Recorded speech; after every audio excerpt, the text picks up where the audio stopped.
Jeannie is here with us. Brew, how much pressure is Brock Purdy under? All kidding aside, a lot. Oh. I mean, like, really. Like, I mean, we know the contract. $265 million, no trade clause. Yep. His position, that's not the pressure.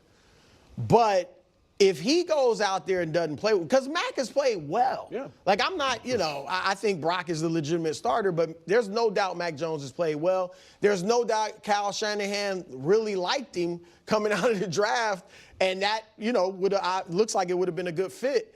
But I think with Brock, until he either wins the Super Bowl, or I don't even think he's going to win an MVP award, but say he won an MVP award, there's going to always be doubts about him to a certain degree. And to some degree, if your backup comes and plays well, there can be doubts anyway. And remember with Dak, we joke about, I thought Cooper Rush. Mm-hmm. But Cooper Rush, they went 4-1. Dak, they were winning without Dak, so you heard some rumblings. So because of his pedigree, though, Mr. Irrelevant, Mac Jones being a guy that led Alabama to the national championship, was the 15th pick in the draft. Like, their pedigrees are so different that I think there's going to be those questions about Brock if he doesn't play well. And if he doesn't play well this week and say they lose to Arizona, then again, while his position seems secure, there's going to be chirping from the fan base. There's going to be, you've already heard it on TV in some, not just our show, but other shows. And so it will get louder and louder. Whether it's fair or not, it's going to get louder and louder if he doesn't play and they lose. And I think play well and they lose. Shanahan will play the better guy if he feels Mac's the better guy. Like, if they, and this is what I want to ask you, we all agree that Brock Purdy is the 49ers starting quarterback because of the contract, because of the no trade. But we also now have proof of concept that despite all of their injuries, this is a competitive football team. Mm-hmm. Yeah. This is a team that, and in the NFC right now, is in the thick of the playoff race. So if Brock comes out and plays really poorly and they lose, I personally could foresee a circumstance. Maybe it wouldn't just be a one-game quick trigger, but maybe they could blame it on the toe. That's what I was going to say. Bench, that they could say, you know what, we've tried this twice now. Yep. He thought he was ready. He wasn't ready. We're going to give him, a real sit. We're going to put him on the IR for 4 weeks and give him time to recover. And Mac Jones. So because Brock's almost coaching a potentially better position that they have this record because he could go on a real run. Yeah. But potentially worse position in that if they were 3-6 and Brock came out and played poorly, I think they could deal with it better than if the playoffs started today, we'd be in it and we want to stay in it. And they've already said the toe is not right or wrong. Not going to heal. It's not going to be 100% this year. Yeah, the willingness to make that decision really depends on how bought in everybody was on the decision to extend him. So were they in lockstep in the sense that he is absolutely our franchise quarterback, or was it pushed more by the GM or more by the head coach? If it's pushed more by the head coach, then he's going to try to keep justifying that decision. If it was pushed more by the GM and the owner and the head coach was on board, but maybe not 100% on board, then there's going to be a quicker window to pull them. And what I did is I went and I looked at how Brock Purdy played from this point last year, so this exact week last year, up to now, and it's not very good. He's 2-7. So starting this week last year, he's 2-7. He's missed 8 games, and he's thrown 12 touchdowns and 9 interceptions. Okay, well that doesn't mean anything. But that's just random. It's a random sample size, like of when this team was decimated with injuries. Like and Shanahan was not doing a good job at that time dealing with injuries. So I don't even know what he's talking about. That literally holds absolutely zero weight to anything that's relevant right now. Just because stats exist doesn't mean that we just like pluck them. I mean, it's just like let's just compare it. Let's take a random sample size of what Tom Brady did in 2009. Weeks 7 to 10 and weeks 14 to 16. Those definitely have numbers. He definitely has a completion percentage and some touchdown passes. Just think about it. But in all seriousness, right now, there's a tremendous amount of pressure on Brock Purdy. The backup quarterback has been playing great. He's been playing awesome. Mac Jones has been awesome. That's the reality of the situation. He's been awesome.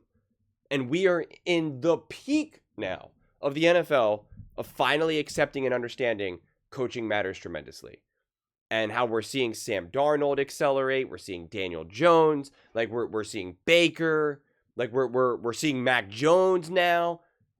We're realizing maybe we reach conclusions on quarterbacks too soon. And it makes you kind of think, what? Seeing Joe Flacco with the Bengals. Coaching and roster matters.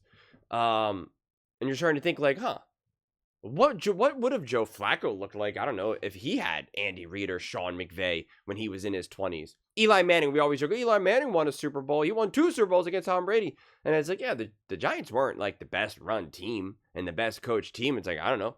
What if he played in a more offensive forward, better run franchise during that era? Like, I don't know, maybe we wouldn't use Eli Manning as kind of like even Eli Manning won Super Bowl. Like, I don't know, and so we're at the peak of that, of recognizing, man, a lot of quarterbacks can win when the situation is right. And now you did pay Brock Purdy all this money. And understandably so, and he hasn't been playing, and his backup has been awesome. Mac Jones has been awesome. Absolutely. And now Brock Purdy enters and doesn't play awesome, yeah. And no one wants to hear, well, he's not 100%. It's like, okay, well, if you're not 100%, then don't play. Fans aren't going to say, oh, well, we paid him this money, we got to get him out there. No.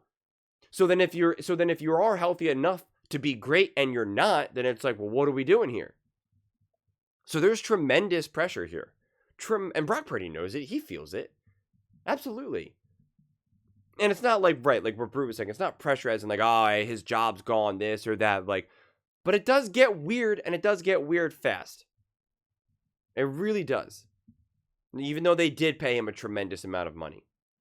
And Mac Jones has made himself a ton of money right now. A ton of money.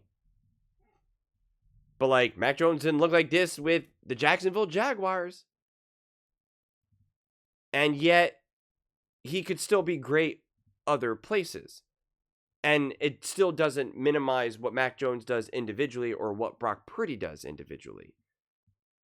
Coaching, roster, and quarterback is a very mutually beneficial relationship.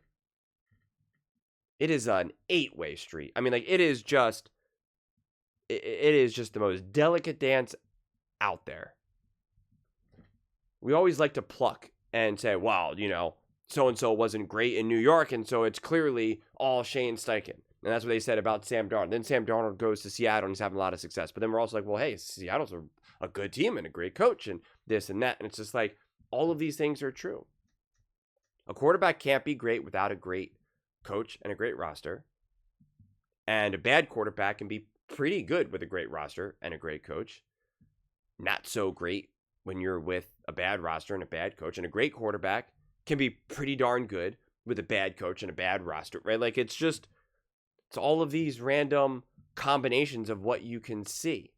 But we try to really make them have such defining characters. Oh, this is proof that Brock Purdy's not that great. Look what Mac Jones is doing. And it's like, that's not necessarily the answer. Because, again, that's what they said about Sam Darnold. Look what Kirk Cousins was able to do. Yeah, Kirk Cousins is a really, really, really good quarterback. If you give him a great coach and you give him a great roster, he's going to be able to succeed at a very high level. Yeah, glad we got that figured out. So, it's just a weird situation for the 49ers right now. And it's a weird time of how people are starting to reach conclusions about how good or not good an individual quarterback is. Like, that's the interesting situation here. And so, yeah, I think there's tremendous pressure on Brock Purdy. Tremendous pressure. Because if you're a fan sitting home watching this game and if Brock Purdy doesn't look great, Brock Purdy's playing poorly, you are thinking, put Mac Jones back in that game. People do that no matter what the situation is. I mean, everyone always loves the backup quarterback. Everyone. And there's really no true made man. I would say really the only true made men in the NFL, Patrick Mahomes, Josh Allen, Lamar Jackson, and Joe Burrow. It's a little bit harder with some of the older quarterbacks like a Stafford or whatnot because they're getting older. They're flirting with retirement, but let's not, focus on like the ones who are still obviously have like an entire runway of a career. Like, they're the true made men, where that if they struggled for a couple years, outside of it like being a Lamar mobility issue or like a health issue with Josh Allen, if they just struggled, you wouldn't really think about moving on from them. Jalen Hurts starts to struggle and he's playing poorly for the next 2 years. They're like, maybe it's time to move on. Maybe what everyone was saying about Jalen Hurts is correct. Oh, he can't win without a stack, right? Whatever it is. You can maybe throw Justin Herbert in there. But I mean, Trevor Lawrence isn't made. Dak Prescott's at the point of his career where it's like he starts to struggle for a couple years in a row. It's like, all right, time to move on. He's past his prime. Goodbye. See ya. Baker Mayfield, Sam Darnold. See, turn into a pumpkin. Daniel Jones. Up. See, you're a pumpkin. Baker Mayfield. He had a good little run for a couple years, but he's too small. Kyler Murray, not a made man. They're like, all right, we got to get this guy out of. We rather have Jacoby Brissett right now. And so, like, no one's real. I'm sure I'm missing a couple quarterbacks off the top of my head. So if I did, don't yell at me in the comment section. I can't think of every single quarterback at the exact moment. Yeah, it's just the way it goes. Now, obviously, it gets complicated because they paid him so much money, but you can justify anything. But this is you either win or you don't. And so and again, I'm a believer in Brock Purdy. Make no mistake about that. I praised Brock Purdy for his success and always went after the people who tried to downplay what he's offered this team. I think Brock Purdy has earned that right. But I'm just talking from a commentating standpoint of just like, right, Brock Purdy is not a made man, where if he goes in now here and struggles and just doesn't look good, then that is they're not like, oh, it's okay, we can kind of navigate this a little bit. Patrick Mahomes steps in there. If Gardner Minshew, I think Gardner Minshew is their backup quarterback now, but if it was Gardner Minshew or last year Carson Wentz, no one's saying if Mahomes steps in there and he starts to struggle. And even if he did, I'm sure there would still be some fans of kind of like, well, maybe he's not healthy. Like, they would give it a little bit more of an excuse. Oh, Mahomes doesn't look good right now because he's banged up. So, let's just stick with Gardner. Let's just stick with Carson or something. But, like, his job wouldn't be at risk, obviously. But I don't think Brock Purdy gets that benefit of the doubt as much as, say, a Mahomes, and understandably so. So, yeah, man. Massive amount of pressure on Brock Purdy. Just the way it goes. It's just the way it goes. But those are just my thoughts. I'd absolutely love to hear yours. What do you guys all think about Brock Purdy? How much pressure do you think is on him on Sunday? Let me know your thoughts in the comments below. I read every single comment, so whether you agree with me or disagree with me. Either way, let's get in some discussions. Let's get in some fights. But ultimately, let's just have some fun. And please do consider subscribing. We are building an amazing community here, and absolutely love to see you part of it. I want to build something that we all genuinely feel connected to. Something that we're really excited to be part of. I think we're well on our way to doing it. And please don't forget to give this video a thumbs up, as it really does help with the visibility and the algorithm. Thank you so much. See you next time.